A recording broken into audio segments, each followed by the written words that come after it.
Hey everyone, welcome back to the channel. Before we get into today's subject, I have a bit of confession. The Zelda video took me a bit longer than I expected, mainly because I had to beat the game, but also I just felt a little burnt out on the video as I was editing. Something about it was just making me lose interest and I just kept putting it off. I guess a little part of me is missing the experience of just playing games.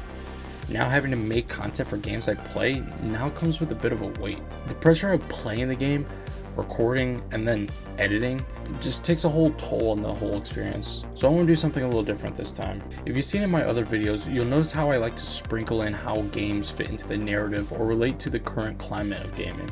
I would like to be able to talk more about the news and trends of today's games in my videos. To have a conversation about the things happening in the industry that makes it so interesting. I want to be able to do more stuff like that, but I also really want to do something that celebrates the time of the year. If you couldn't tell, I'm a huge Halloween fan. It's one of my favorite holidays, if not my favorite. But not just Halloween specifically as a whole, I'm a big horror fan as well. Some of my all-time favorite comfort movies are the Halloween and Friday the 13th movies, as crazy as that may sound. There's just something about horror that I find almost comforting. So today we're going to combine those two interests, gaming trends and horror, and take a look at a certain subject or genre, if you will, in games I find interesting that also fit in with the time of the year. We're going to be looking at a type of game I like to call homebrew, or specifically for today, homebrew horror. What's homebrew, you're probably asking? And that's a great question that I would love to answer just once I can give a definitive answer. It's like in 1964 when the Supreme Court, when describing pornography, said, "I know it when I see it." When I think of homebrewed, and that's what I'm calling them because it just sounds right, I think small, inexpensive experiences that usually center the whole experience around a single concept or idea, big or small. They can feel almost cheap and or gimmicky with a rough around the edges visual identity, as if they were brewed from the efforts of a single mind in their own home. I know this sounds kind of offensive, but you'll see what I'm talking about. These games are less games and more experiences. And that's okay, there's nothing wrong with that. It doesn't make them any better or worse, you just need to manage your expectations. Know that these aren't being sold as AAA or popular indies when referring to its quality and cost. Personally, I find these experiences to be quite interesting, and you'll come to learn rather enjoyable. Typically, you're in and you're out. So whether you're not vibing with the overall experience, you never really have to feel guilty about yourself or your wallet from moving on from them. But should you stick with them, you may just be surprised with a unique experience. That being said, they can absolutely be hit or miss. This may sound like it teeters on the idea of shovelware, but I think that's unfair and even offensive. Many of these games are made from small teams that are taking an idea and passionately turning them into reality. Plus, most of them cost less than a trip to McDonald's. They're less shovelware and more like passion projects, created to share with the community their interests and abilities in a market that is destined to give them a chance, much like how I feel about my videos on this site. It's an opportunity that allows creators to create something unique and maybe even special.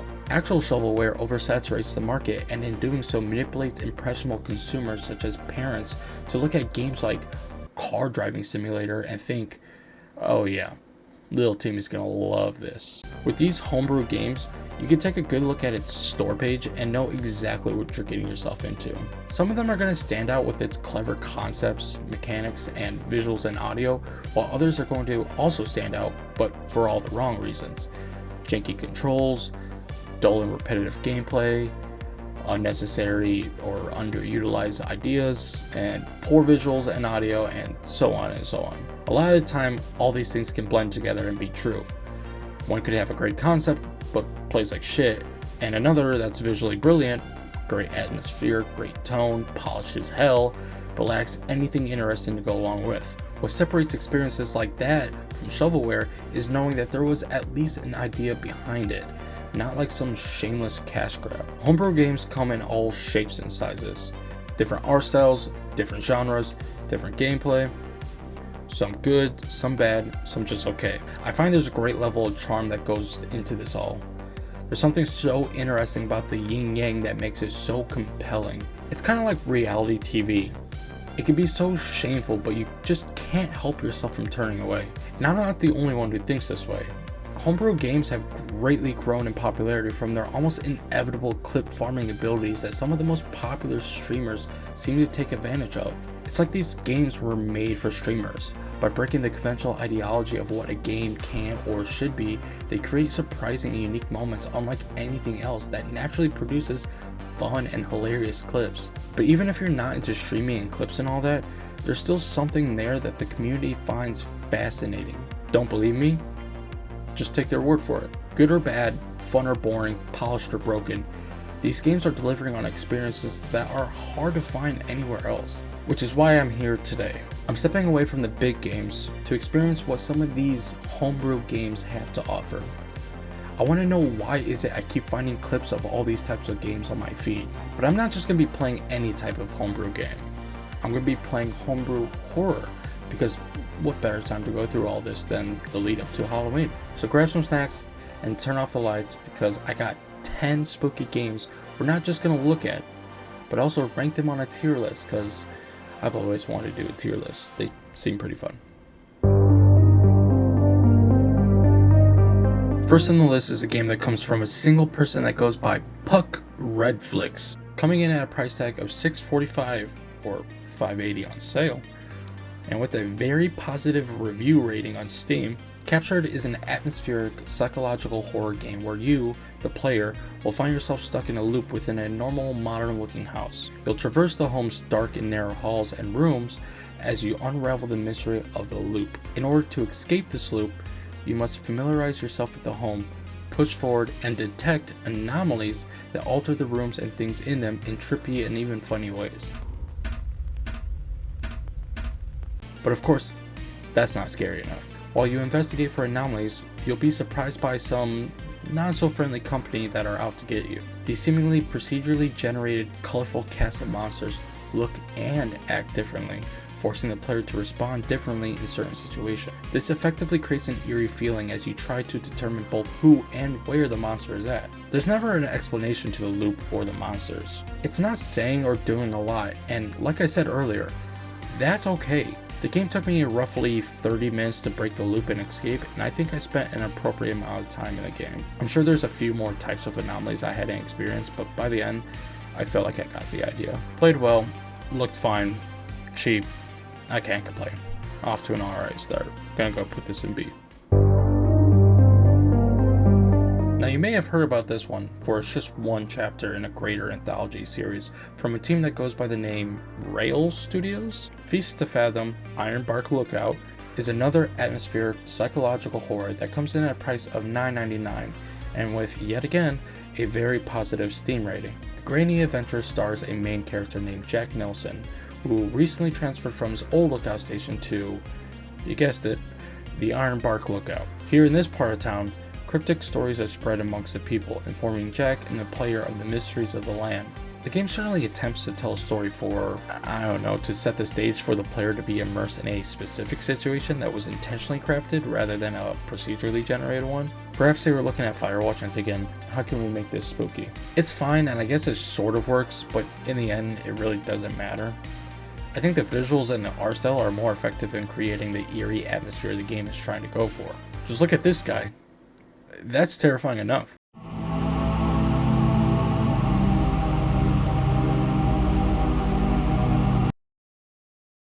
It certainly plays like Firewatch. It's essentially a walking simulator, simply following mundane tasks, only this time with the looming threat of something or someone lurking within the dark surroundings of the lookout station. And again, there's nothing wrong with that.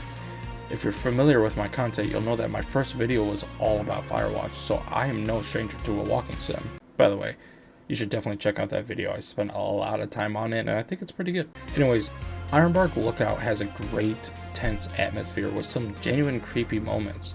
Just take my lady's reaction for it.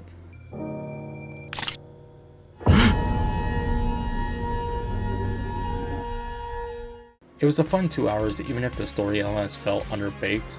It never took away from the thrills.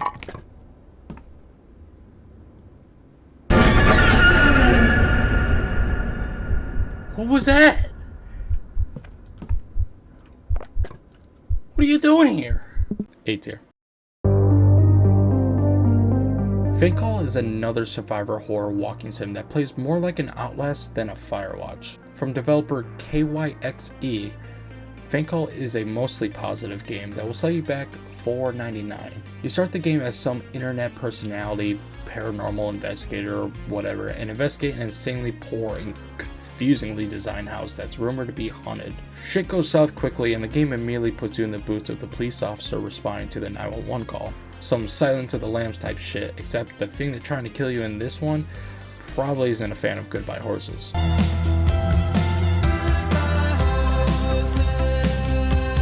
You'll slowly traverse this freaky funhouse in a check every door until something works manner. A jump scare here, startling audio cues there, and you have a pretty run-in-the-mill horror experience that never really does anything fresh or innovative. I will say that even as confusing as the floor plan of this home is, it does have impressive fidelity. So far on this journey, it's really impressive how great these games look for being made by small teams or even a single man. If any of you developers are out there watching this and not offended by this idea or my agenda to push the homebrew term, I would love to have a conversation and hear your thoughts and process going into the production of these experiences. As for FNaF, if you're looking for a good classic scare that'll only take about 45 minutes of your time, this could be for you. C tier.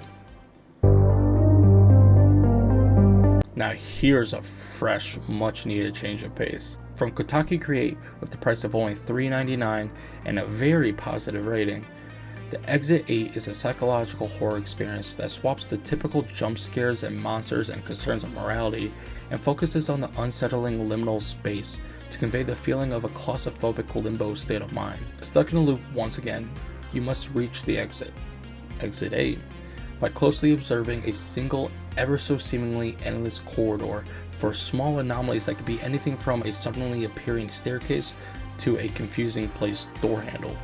So as you continue forward passing the anomaly, you'll reset the loop, starting you over back to zero no matter what. Should you detect the anomaly, you must immediately turn back and head in the same direction you came from, only to be greeted by yet again the same corridor, repeating the process once again over and over again. This greatly creates an unsettling sensation as you feel victorious knowing you're making progress, only to be instantly put back in the same situation you were 30 seconds prior. However, now fearing even more that you might overlook something and lose your progress, and in doing so, losing your sense of familiarity and sanity. It's a simple concept, all brilliant, confusing, and unsettling. Admittedly, I didn't know what I was doing at first because I didn't read the obvious sign that lays out the rules of the game, so it took me like an hour, but you could probably get through it in 30 minutes, if not 2 minutes. You have a really good, keen sense of details. If you're looking for a good short horror experience and not have to worry about jump scares or gore, this one might be worth a try. This is definitely a weird one because it's not scary, but it is pretty damn good. A tier. Now here's a unique one. Chuxy? Yeah, no, that doesn't sound right. 除邪 Yeah, no, I'm not even gonna bother with that one. 除邪 Is an atmospheric survival horror first-person shooter from Team LC Gaming with a price tag of $6.99 and a mostly positive rating. This game takes a spin on the slow walking sim horror genre like some of the other games on this list by putting a gun in the hands of the player. Stuck in a twisted hospital, you must proceed forward to find your way to the exit, confronting several types of enemies along the way. However, rather than running and hiding in a closet from the evil entities, you'll use a gun to 除邪 that stands in your way. It's certainly more comforting traversing a creepy ass environment with a blicky and a stiffy, but that doesn't mean you should feel any more relaxed. The great tone of the atmosphere combined by the almost too realistic fluidity in the character models is tremendously unsettling, especially as they rush you while you're recording. It's a unique and clever premise that I found refreshing, not just because I'm finally playing a game where I can shoot something in the face, but because it somehow effectively combines the first-person shooter aspect with the horror aspect. It's a great combination that I would love to see more of. This one kind of had a best of both worlds for me. It was fun and scary, so I can't complain. And for those reasons, S tier. Here's another popular one. Coming in at $4.99 with an overwhelmingly popular rating from developer developer. Granny is a survival horror where once again you must escape from a house that makes no sense while an Evil Dead looking grandma follows you around, threatening you with her mean swing of a bat like she's Negan or Otani. But here's where the game differs from the others. Granny is a full-on escape room. Many tools are randomly scattered throughout the home for you to find. You must find them and determine how and when to use each one. With having the ability or disability to hold only one item at a time, you'll fight back and forth throughout the house with yourself, asking yourself where you left the hammer or where you saw that key before. It's an annoying back and forth, but one that has you inevitably encounter Granny frequently throughout, causing you to pivot and maybe even shit your pants. Don't underestimate Granny either. That little old lady can move and it only takes one crack at the bat and you're knocked out. 5 days is all you have to get out of there, and with each Granny home run, the day ends, causing each and every following day to punish you more as your injuries begin to stack up. But if you're just looking for a low stakes escape room experience, you can play this game without the fear of an old hag running you down. Overall, it's a pretty typical horror experience with the added bonus of figuring out your means of escaping from an aspect greater than just go in this direction. Playtime will vary based on your ability to avoid Granny and figure out the blueprint to the house. So if you're looking for a longer experience, this could be it. It just depends. B tier. Now, if you're not into the horror experiences that are all about the cheap jump scares, and you want something equally both dark and surreal with a mix of unsettling, Bad Parenting 1, Mr. Redface, is the one for you. For only $1.99 with an overwhelmingly positive rating again, comes a game from developer 2002 where the little boy protagonist, Ron, faces a paranormal phenomenon that seems to mysteriously affect the boy's perception of his troubling household, in which his adolescent innocence seems to dilute the severity of the boy's reality. With a dark 90s cartoon visual identity attached to it, the game excels in creating an atmosphere that feels both disturbingly familiar and off-putting simultaneously. Much like the reality of once being an oblivious child, the game effectively hides the disturbing truth in plain sight, causing both the player and the protagonist to feel confused.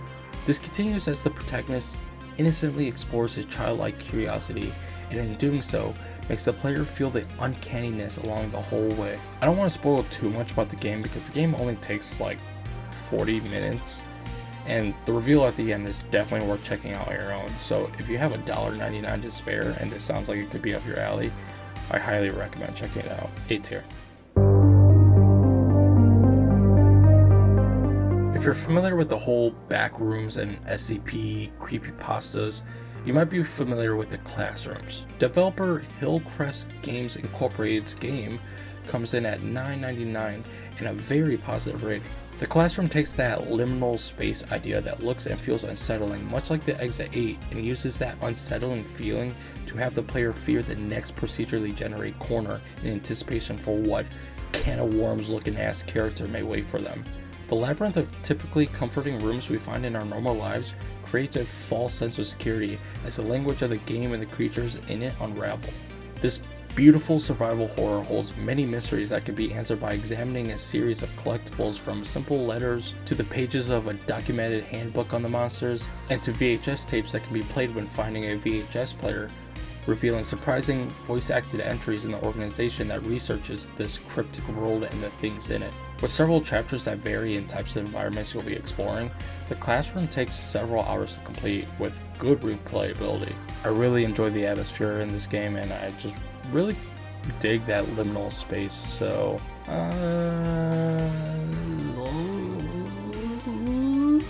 A tier.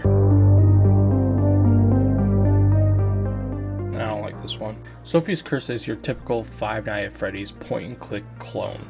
You play as an overnight caretaker or some shit for a grandpa or some shit for a client that just recently moved into a new home that has no electricity for some shit reason. I'm sorry, I'm getting ahead of myself. Edco's game comes in at a $4.99 price tag and with a surprising very positive rating.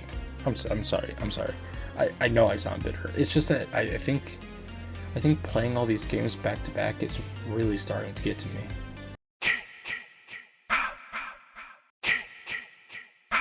Much like Five Nights at Freddy's, you'll slowly control the camera by dragging your mouse to a certain part of the screen, allowing you to move in a specifically designed path and interact with these generators that each individually give off light in that area.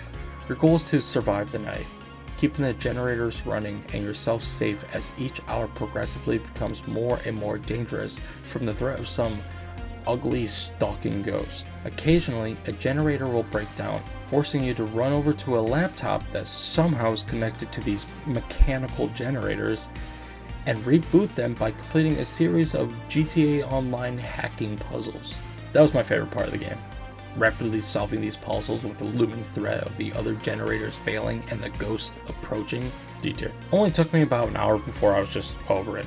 But hey, if you're into Five Nights at Freddy's, then this might just work for you. Which, speaking of Five Nights at Freddy's. Now before you fucking Fazbear furries get your tails twisted about this game being on the list, let me explain. Originally released over a decade ago, Five Nights at Freddy's point-and-click survival horror was created from the singular mind of Scott Cawthon, with numerous sequels, spin-offs, and even a theatrically released film adaptation. The success of the series from Scott is nothing less than remarkable and even inspirational. Personally, I'm not a fan of the franchise. I don't have a problem with it, it's just not my cup of tea. I respect the hell out of the dedicated fan base for propping up the franchise to the point where it got a film adaptation only 9 years after the original release. That's truly insane. And like I said, it all started with one man. It's hard to look at the success of the franchise and think about how it was just once a small project at one point. The original Five Nights at Freddy's pioneered this genre by showing the world that something as simple as keeping an eye on a tablet for shifting killer animatronics and closing doors can be worth your time. When you look at the gameplay, it's very simple. It's not doing a lot, yet it's so effective and millions of fans around the world believe the same. Much like the other games on this list, it all started with a single idea. An idea that can produce both good or bad results, but an idea that inspired so many other talented artists around the world to do that damn thing. To create something that can resonate with an audience and create a fandom, a following, a community that appreciates the art from each other and celebrates the medium's ability to offer an endless amount of experiences that, whether you believe it or not, touches the hearts of so many. I know I'm just playing some silly little horror games, but I hope to have showcased how even small games like these that come from small teams or even one person can still have so much value, and how the community surrounded around them can lift them up and deliver something, whether that be funny content, thrilling scares, or genuine support. When I started this journey, I thought I would just be doing something fun for this season, that I would just play a handful of games, talk about them, and move on. I didn't expect to experience this overwhelming sense of gratitude for these games and the artists behind them. Yes, I even use Sophies Cur. It's okay if only a few or even none of these games resonate with you. Not every type of experience is going to resonate with you, and that's okay. But I'll be damned if we all can't at least admire the time and dedication and passion of the visionists in the gaming community for creating and sharing something that shows their love for this hobby of ours that we all love and appreciate.